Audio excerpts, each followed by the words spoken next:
British travelers are heading off to long-delayed holidays now that the government has lifted a quarantine requirement. Free travel is allowed to and from 58 countries, but not China or the U.S. Still, many are hailing the changes as a welcoming sign that life is returning to normal. Our Paul Barber reports from London. Going on holiday this year will be memorable, but not for the usual reasons. Stressed, confused and anxious because I don't know what to expect when I get there. So yeah, it does feel actually really weird because obviously there's like hardly anyone here and you've got to wear the mask. And there's no one to talk to ask anything, so it's just a bit confusing and scary. For London's Gatwick airport, masks are mandatory, hygiene, screens and social distancing now the custom of everyday life.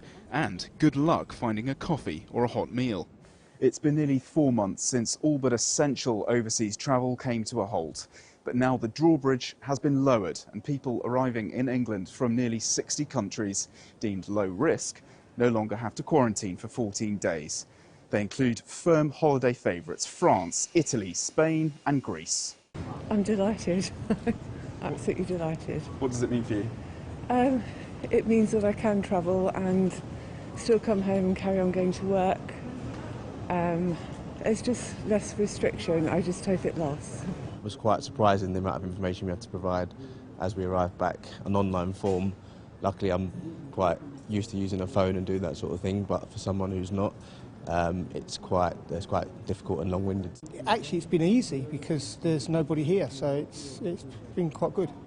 While the UK has lifted restrictions on dozens of so-called travel corridor countries, each of those places has its own arrival rules. Some, like Austria, require people arriving from Britain to have a recent healthcare certificate. Others, like Cyprus and New Zealand, say sorry, but you still can't come at all. well, apparently there's 2 weeks quarantine when you get to Turkey, but I don't know. This is so confusing. So they're saying there is quarantine and some people are saying there isn't. London Gatwick would usually be teeming with travellers at this time of year. Back in June 2019, 2.2 million passengers used the airport, but last month it was just 11,000. By August, the airport hopes to see up to 400 flights a day. Normally, it would be 900. The lifting of the blanket quarantine is a game changer for airports and airlines here, but passenger confidence could take a long time to take off again, and the profound challenges of COVID-19 continue to cloud the horizon. Paul Barber, CGTN at London Gatwick Airport.